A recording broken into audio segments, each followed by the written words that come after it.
A deathly silence has fallen over my rural town. It's not a surprise, seeing as how most of the people in this godforsaken place are either dead or close to. The stench of blood has filled the air for the past 2 weeks, but this entire ordeal started months ago. My town, in all honesty, got lucky. I'm writing this because there's nothing left to do. It's too dangerous to go outside. I don't know what's out there. They might be gone, but that possibility remains. It was a foggy Saturday night when I first recall seeing the news alert across the screen. Explosion in California flashed under a breaking news banner. I was at my girlfriend's house at the time.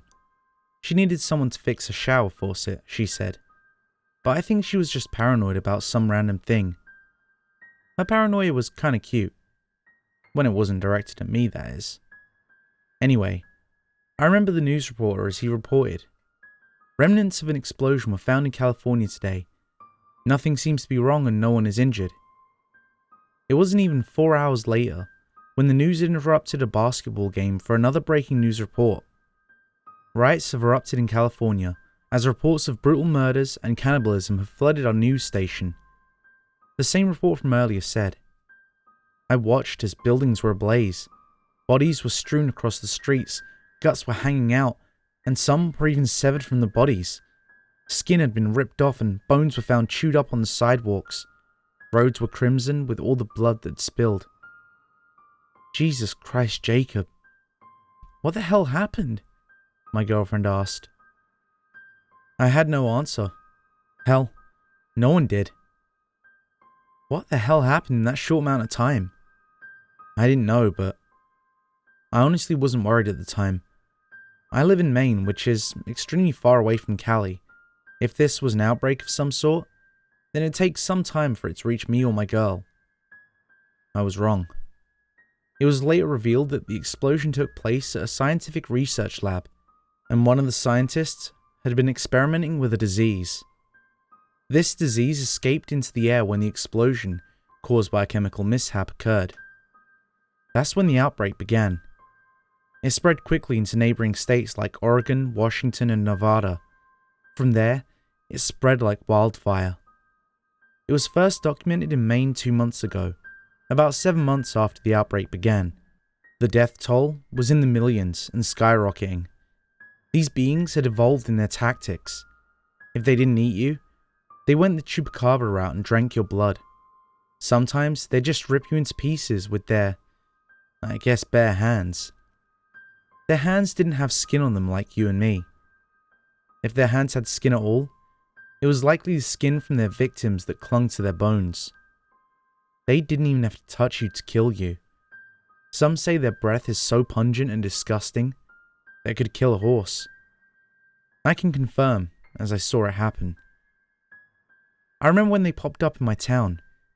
I was lying in bed with my now wife.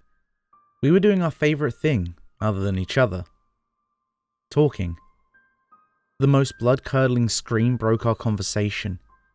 I sprang up from the bed in an absolute panic. I opened the front door and immediately regretted it. A car was literally thrown down the street. There were creatures. I can't recall them human, running from house to house and killing. You could hear the bones snap and the tendons pop, even from the long distance. There were fires. Blood was pooling in the street and dripping off rooftops in some cases. I hurried back inside and proceeded to barricade the house. I only did it as a precaution. There was a bomb shelter in my basement. Why it was in our basement and not outside the house, I don't know, but I am damn grateful. I barricaded the door, then helped my wife store food, water, and other necessities into the shelter. Just as we were finishing up, I heard a window smash, and the inhuman roar of these things as they entered my home. Let's go! Get in now! I shouted to my wife in panic. Hang on, I think I forgot the radio, she exclaimed. There's a spare one downstairs. Let's go! I retorted, but it was too late. 2 seconds after finishing my sentence, they pounced on her. Her skin was stripped off the bone as their razor-sharp bony hands ripped her to shreds. They then proceeded to drink her blood. I ran into the shelter and locked it. Luckily, the shelter has only one handle, and it's on the inside of the door. You had to use a crowbar to open it from the outside. These things were smart, but not smart enough to figure that out. I was in the shelter for 2 weeks. They left after my wife was killed. The radio said that most of these things had left the country, but I can't be too sure. I haven't been outside of my house since I left the shelter. I haven't seen one of those hellspawns in forever, so maybe they really are gone. Maybe it really is safe to go out regularly. Maybe that smashed window I heard just now was a figment of my imagination. Maybe that raspy voice, which sounded a bit like my wife calling my name, wasn't real. Maybe. Thanks for sticking around to the end. And if you enjoyed today's story, make sure to leave a like. And if you want more like it, make sure to subscribe and ring the bell so you never miss a story. If you need more now, why not check out my Creepypasta playlist?